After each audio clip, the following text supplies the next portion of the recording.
War Thunder's recent update Alpha Strike was named after the inclusion of the Alpha Jet for several nations. Well, after playing the new Su-25 for the last week and a half, I think that Gaijin called this update Alpha Strike because that's what this jet does every time that somebody gets to spawn it into ground battles. I didn't intend on this happening, but for my first vehicle review of update Alpha Strike, I bring you the Russian Rank 8 11.7 battle rating Su-25SM3. It's the close air support that you should be worried about. The Su-25 has a long storied history as a close air support aircraft that reaches back to the Soviet-Afghan War of the early 1980s. Since then, it's had a number of upgrades made for it, with the SM series of upgrades being the newest ones. Originally started in 2000, the SM upgrade package was an offshoot of the Su-25T prototypes that were designed to be a more simple and affordable option over the Su-25T and Su-39, which the Russians called overcomplicated and expensive.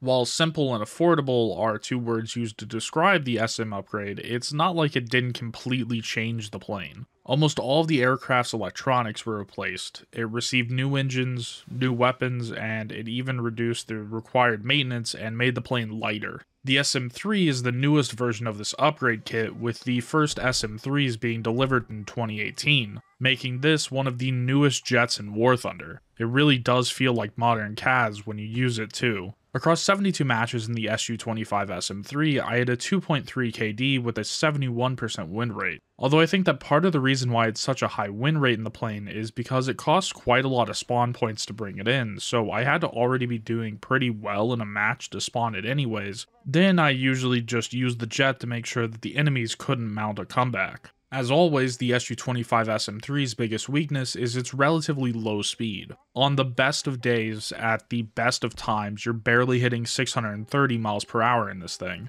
Thankfully, this is the first Su-25 where you can regularly just loiter miles away from the battlefield and still be effective. So being a big lumbering target isn't as much of an issue here as it is with the previous iterations. You also still need to keep an eye on the throttle. You can spool the engines up to 104% thrust, but the engines will start to overheat almost immediately. I recommend only using that extra thrust when you're taking off or when you really need it to escape a bad situation. For fuel, you can carry up to 27 minutes worth, but since this jet doesn't have an afterburner, I never really take more than 15 minutes, and in ground battles I take the minimum of 8 minutes of fuel. Thankfully, the offensive capabilities of the Su-25SM3 more than make up for its slow speed and mediocre maneuverability. Like all the other Su-25s, you have a lot of ways to bring the pain, and most of them are going to be familiar to anybody that's used an Su-25 before. You get the same 30mm cannon and the some dumb bombs and rockets. It's the smart weaponry where the SM-3 really distinguishes itself. Starting out, you get the same KH-25 and CAV 500 as previous Frogfoots. The first new addition is the new version of the KH-29 called the KH-29TE.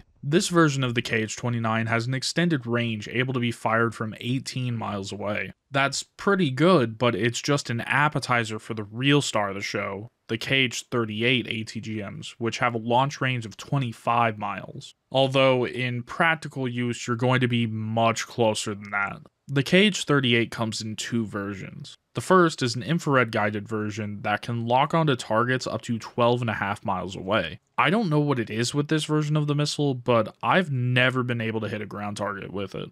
I can lock a target, fire the missile, and then it just flies off outside of the map. In fact, the only thing that I've been able to hit with it was an enemy MiG-23 when I took the KH-38 into air battles for a laugh. The other version, which is the one that you've been watching me body people with this entire video, is a laser-guided version with a max range of 6 miles, which is far enough away that most people don't know that you're there, and even the ones that do see you can rarely do anything about it. What helps this missile even more is that the jet has quite possibly the best built-in camera in War Thunder.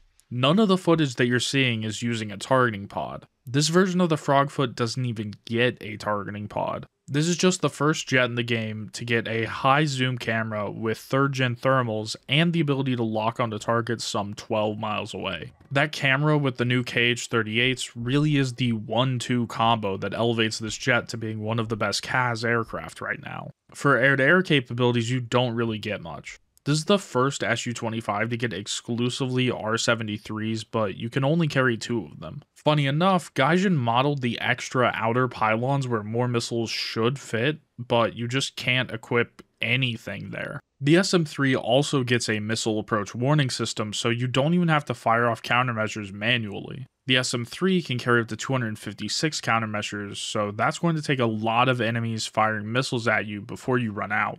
I really can't describe how fun it is to use the Su-25SM3 to just nuke people from orbit. It's an absolutely horrible plane to fight against, but that's kind of the reason why it makes it so fun to use. It's part of the reason why I'm getting this review out so late. If you play top tier Russian ground, you need to get the Su-25SM3 immediately. And before anybody comments it, yes, I know, I'm part of the problem here.